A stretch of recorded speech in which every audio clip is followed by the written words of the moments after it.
Hello student, YDT classes में आपका स्वागत है। आज हम लोग वर्ग 10 के भूगोल का 7वां चैप्टर राष्ट्रीय अर्थव्यवस्था की जीवन रेखाएं के प्रश्न उत्तर करेंगे। तो चलिए वीडियो की शुरुआत करते हैं। पहला प्रश्न है बहुवैकल्पिक प्रश्न, जिसमें पहला नंबर दिया हुआ है, निम्न से कौन से दो दुरुस्त स्थित स्थान पूर्वी पश्चिमी गलियारे से जुड़े हैं। इसमें पहला ऑप्शन है ऑप्शन क मुंबई तथा नागपुर, ऑप्शन ख है मुंबई और कोलकाता, ऑप्शन ग है सिलचर तथा पोरबंदर, ऑप्शन घ है नागपुर तथा सिलीगुड़ी। तो इसका जो सही उत्तर होगा वो होगा ऑप्शन ग सिलचर तथा पोरबंदर। ठीक है, अगला प्रश्न हम लोग देखते हैं। दूसरा नंबर, निम्नलिखित में से परिवहन का कौन सा साधन वहनांतरण हानियों तथा देरी को घटाता है। जिसमें पहला ऑप्शन है ऑप्शन क रेल परिवहन, ऑप्शन ख पाइपलाइन, ऑप्शन ग सड़क परिवहन, ऑप्शन घ जल परिवहन। तो इसका जो सही उत्तर होगा वो होगा क नंबर रेल परिवहन। ठीक है, अगला प्रश्न हम लोग देखते हैं। तीसरा नंबर, निम्न में से कौन सा राज्य हजीरा विजयपुर जगदीशपुर पाइपलाइन से नहीं जुड़ा है। तो जिसमें पहला ऑप्शन है ऑप्शन क मध्य प्रदेश, ऑप्शन ख गुजरात, ऑप्शन ग महाराष्ट्र और ऑप्शन घ उत्तर प्रदेश। तो इसका जो सही उत्तर होगा वो होगा ऑप्शन ग महाराष्ट्र। ठीक है,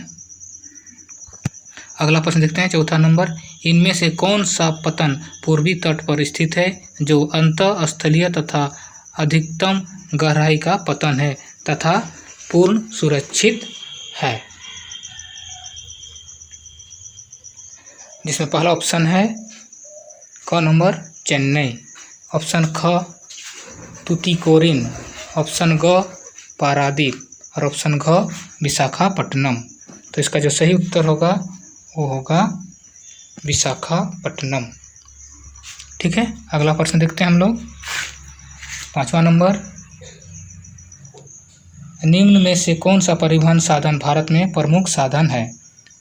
पहला ऑप्शन है ऑप्शन क पाइपलाइन, ऑप्शन ख सड़क परिवहन, ऑप्शन ग रेल परिवहन, ऑप्शन घ वायु परिवहन। तो इसका जो सही उत्तर होगा वो होगा ऑप्शन ग रेल परिवहन।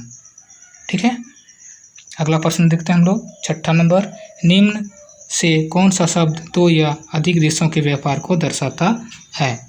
जिसमें पहला ऑप्शन है ऑप्शन क आंतरिक व्यापार, ऑप्शन ख बाहरी व्यापार, ऑप्शन ग अंतर्राष्ट्रीय व्यापार और ऑप्शन घ है अंतरस्थानीय व्यापार। तो इसका जो सही उत्तर होगा वो होगा ऑप्शन ग अंतर्राष्ट्रीय व्यापार। ठीक है, अगला प्रश्न देखते हैं हम लोग। दूसरा नंबर, निम्नलिखित प्रश्नों के उत्तर लगभग 30 शब्दों में दीजिए। जिसमें पहला प्रश्न है सड़क परिवहन के 3 गुण बताएं। यह प्रश्न 2015 एनुअल 2018 एनुअल जैक बोर्ड में आ चुका है। तो इसका उत्तर होगा सड़क परिवहन के 3 गुण निम्नलिखित हैं। जिसमें पहला है इनके माध्यम से किसी देश का विकास होता है। तो ये जो सड़कें हैं इन सड़कों के कारण ही किसी भी देश का विकास होता है। उत्पादन को एक स्थान से दूसरे स्थान पर पहुंचने में आसानी होती है और जो उत्पादन है उन्हें एक स्थान से दूसरे स्थानों पर पहुंचाने में भी आसानी होती है। दूसरा देखते हैं, इनका निर्माण बहुत ऊंचे स्थानों जैसे असम उत्तराखंड कश्मीर के पहाड़ी भागों पर किया जा सकता है। यहाँ पर रेल सुविधा नहीं पहुँच सकती। तो ये जो सड़कें हैं इनका निर्माण हम लोग बहुत ऊंचे स्थानों पर जैसे असम उत्तराखंड कश्मीर के पहाड़ी भागों पर कर सकते हैं। यहाँ पर रेल सुविधा नहीं पहुँच सकती। अगला प्रश्न हम लोग देखते हैं। दूसरा नंबर, रेल परिवहन कहाँ पर अत्यधिक सुविधाजनक साधन है तथा क्यों। तो इसका उत्तर होगा रेल परिवहन उत्तरी मैदानों में सबसे सुविधाजनक परिवहन का साधन है। इसके निम्न कारण हैं। जिसमें पहला है विस्तृत समतल भूमि उपलब्ध है। तो जो उत्तरी मैदान के जो क्षेत्र हैं वे समतल हैं, जिसके कारण वहाँ रेल परिवहन सुविधाजनक है।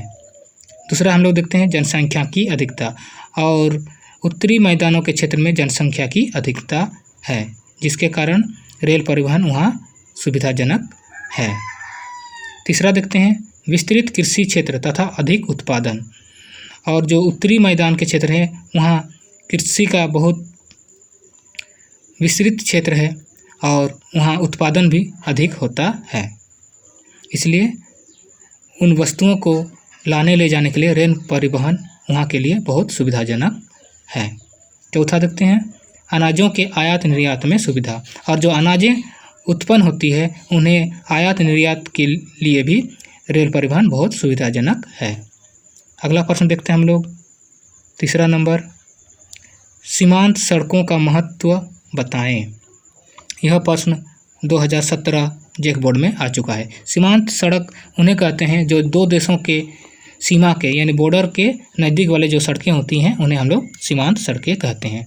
तो उनके जो महत्व है उन्हें बताना है। तो इसका उत्तर होगा सीमांत सड़कों के 3 महत्व निम्नलिखित हैं, जिसमें पहला है यह सरहद के सीमावर्ती क्षेत्रों में रहने वाले विशेषकर चौकियों की रखवाली करने वाले सैनिकों की प्रतिदिन की आवश्यकता को पूरा करने में बड़ी सहायक सिद्ध होती है। तो ये जो सड़कें हैं ये हमारे जो सैनिक हैं उनके जो प्रतिदिन के वस्तुओं की ज़रूरत होती है उनको पहुंचाने के लिए बहुत सहायक सिद्ध होते हैं। दूसरा हम लोग देखते हैं युद्ध के समय इन्हीं सड़कों से फौजियों को लड़ाई का सामान, खाद्य सामग्री तथा अन्य सहायता पहुंचाई जा सकती है और इन्हीं सड़कों से ही युद्ध के समय हम फौजियों को उनके लड़ाई के सामान और खाने की वस्तुएं पहुंचा सकते हैं। तीसरा है इन सड़कों ने दुर्गम पर्वतीय क्षेत्रों में आने जाने की सुविधा बढ़ा दी है और जो ये सड़कें हैं ये सड़कें जो दुर्गम पर्वतीय क्षेत्र हैं वहाँ के लोगों के आने जाने की सुविधा बढ़ा दी है। चौथा देखते हैं हम लोग, इन सड़कों ने सीमांत गांव और कस्बों को प्रमुख शहरों तथा नगरों से जोड़ दिया है, जिससे यहाँ के लोगों के जीवन में सुधार हुआ है। और इन्हीं सड़कों के कारण क्या हुआ, जो पहाड़ी क्षेत्रों के गांव थे, कस्बे थे, वे शहरों से जुड़ने लगे और जिससे यहाँ के लोगों के जीवन में सुधार हुआ। अगला प्रश्न देखते हैं हम लोग, चौथा नंबर, व्यापार से आप क्या समझते हैं? स्थानीय व अंतर्राष्ट्रीय व्यापार में अंतर स्पष्ट करें। तो इसका उत्तर होगा लोगों के मध्य वस्तुओं का क्रय विक्रय जो राज्यों और देश के आंतरिक क्षेत्र में होता है व्यापार कहलाता है। तो जो लोगों के बीच वस्तुओं का क्रय विक्रय होता है तो राज्यों या राज्य के किसी भी क्षेत्र के अंदर उन्हें हम लोग व्यापार कहते हैं। ठीक है, तो व्यापार 2 तरह के होते हैं, स्थानीय और अंतर्राष्ट्रीय। ठीक है, तो पहला है स्थानीय व अंतर्राष्ट्रीय व्यापार में अंतर निम्न है। तो जिसमें हम लोग पहले देखते हैं स्थानीय व्यापार का। स्थानीय या राष्ट्रीय व्यापार उस व्यापार को कहते हैं जहां वस्तुओं का क्रय विक्रय देश के अंदर ही होता है। तो जब किसी वस्तुओं का जो क्रय विक्रय है वो देश के अंदर ही होता है तो उसे हम लोग स्थानीय व्यापार या राष्ट्रीय व्यापार कहते हैं। इसमें देश की ही मुद्रा का चलन होता है। तो इस व्यापार में क्या होता है कि देश की ही मुद्रा का यानी देश के ही रुपयों का चलन होता है। दूसरा देखते हैं हम लोग अंतर्राष्ट्रीय व्यापार। 2 या 2 से अधिक देशों के आपसी व्यापार को अंतर्राष्ट्रीय व्यापार कहते हैं। तो जब 2 देशों या 2 से अधिक देशों के साथ व्यापार होता है तो उन्हें हम अंतर्राष्ट्रीय व्यापार कहते हैं। इसमें विदेशी मुद्रा की आवश्यकता होती है। तो इस व्यापार में क्या होता है कि विदेशी मुद्रा जैसे डॉलर की आवश्यकता होती है। अगला प्रश्न देखते हैं हम लोग, तीसरा नंबर, निम्नलिखित प्रश्नों के उत्तर 120 शब्दों में दीजिए। जिसमें पहला है परिवहन तथा संचार के साधन किसी देश की जीवन रेखा तथा अर्थव्यवस्था क्यों कहे जाते हैं? तो इसका उत्तर होगा परिवहन के विभिन्न साधन जैसे सड़कें, रेल मार्ग, जल मार्ग, वायुमार्ग और संचार के माध्यम जैसे डाक सेवाएं, टेलीविज़न, मोबाइल, इंटरनेट सेवाएं सभी देश की जीवन रेखाएं हैं। इसके कारण निम्नलिखित हैं। तो ये जो साधन है ये सभी क्या है, किसी देश की जीवन रेखाएं हैं। तो जिसके कारण है, पहला कारण है संबंध बनाने के लिए। संचार के साधन जैसे मोबाइल, टेलीविज़न, इंटरनेट के द्वारा हम भारत के किसी भी राज्य के किसी भी जगह के व्यक्ति से संबंध स्थापित कर सकते हैं। तो जो ये संचार के साधन है जैसे मोबाइल, टेलीविज़न, इसके द्वारा हम किसी भी राज्य के किसी भी व्यक्ति के साथ संबंध स्थापित कर सकते हैं, उनसे बातचीत कर सकते हैं, उनके बारे में हम लोग जानकारी प्राप्त कर सकते हैं तथा महत्वपूर्ण सूचनाओं को आसानी से पहुँचा सकते हैं। और जो भी सूचनाएँ हैं उन्हें हम उनके पास बहुत आसानी से पहुँचा सकते हैं, उनसे बातचीत कर सकते हैं तथा एक दूसरे की जानकारी दे सकते हैं। उन लोगों से हम लोग बातचीत कर सकते हैं और एक दूसरे की जानकारियाँ दे सकते हैं। दूसरा हम लोग देखते हैं अर्थव्यवस्था का विकास। परिवहन के साधन देश के एक भाग से दूसरे भाग तक आवश्यक उत्पादों को पहुंचाने में सहायक होते हैं। तो जो परिवहन के साधन हैं जैसे गाड़ियाँ, रेल, तो ये क्या है कि जो एक भाग से दूसरे भाग तक देश के उत्पादों को पहुंचाने में सहायक होते हैं। उद्योगों का कच्चा माल लाने तथा तैयार माल को रेलवे तथा सड़क द्वारा दूसरे स्थान में पहुंचाने में सहायक होते हैं। तो जो उद्योग के जो कच्चा माल है उन्हें ले जाने में और तैयार माल को रेलवे और सड़कों के द्वारा दूसरे स्थान में पहुंचाने में सहायक होते हैं।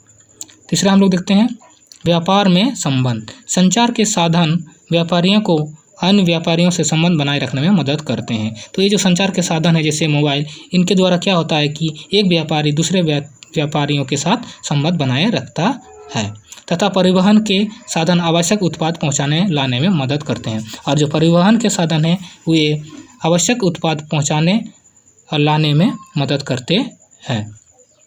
अगला पॉइंट देखते हैं हम लोग, चौथा नंबर, राष्ट्रीय तथा सांस्कृतिक एकता। भारत एक विशाल देश है।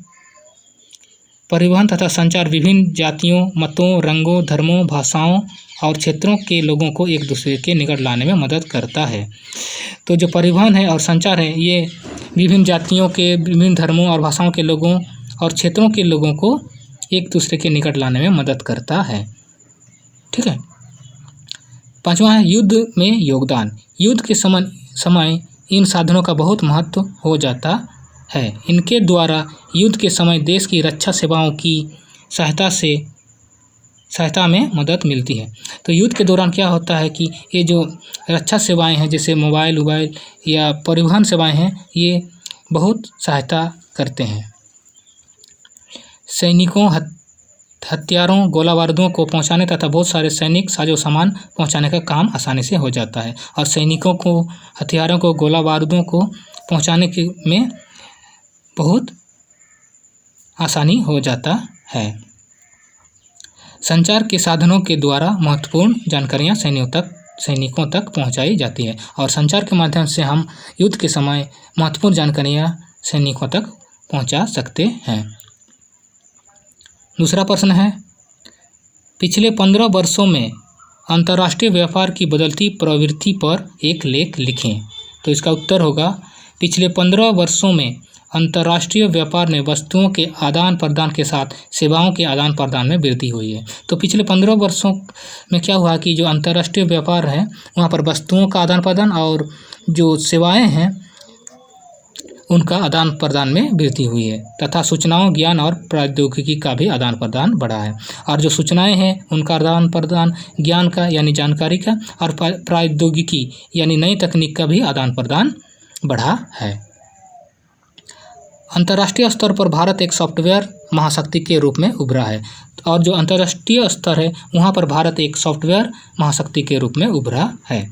भारत सूचना प्रौद्योगिकी की सहायता से भारी मात्रा में विदेशी मुद्रा अर्जित कर रहा है और जो भारत की सूचना प्रौद्योगिकी है उसके सहायता से भारत अभी भारी मात्रा में विदेशी मुद्रा अर्जित कर रहा है।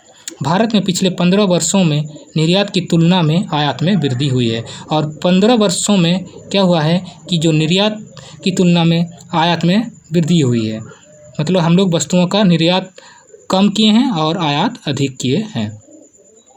भारतीय कंपनियां विदेशी कंपनियों को खरीद कर विश्व स्तर पर अपना विस्तार कर रही है और जो भारतीय कंपनियां हैं वे विदेशी कंपनियों को खरीद रही है और विश्व स्तर पर अपना विस्तार कर रही है। आज संयुक्त राष्ट्र अमेरिका की सिलिकॉन घाटी में सूचना प्रौद्योगिकी व्यवस्था में लगे कुल पेशेवर लोगों में 87% भाग भारतीयों का है। तो आज हम लोग देखते हैं कि संयुक्त राष्ट्र अमेरिका की सिलिकॉन घाटी में सूचना प्रौद्योगिकी व्यवस्था में लगे कुल पेशेवर लोगों यानी कामगारों में 87% भाग भारतीयों का है। तो आज हमने वर्ग 10 के भूगोल का 7वां चैप्टर के प्रश्न उत्तर किए। अगर आपको यह वीडियो अच्छा लगा तो लाइक और शेयर कीजिए, और अगर आप इस चैनल पर नए आए हैं तो इस चैनल को जल्दी से सब्सक्राइब कीजिए। मिलते हैं हम लोग अगले वीडियो पर।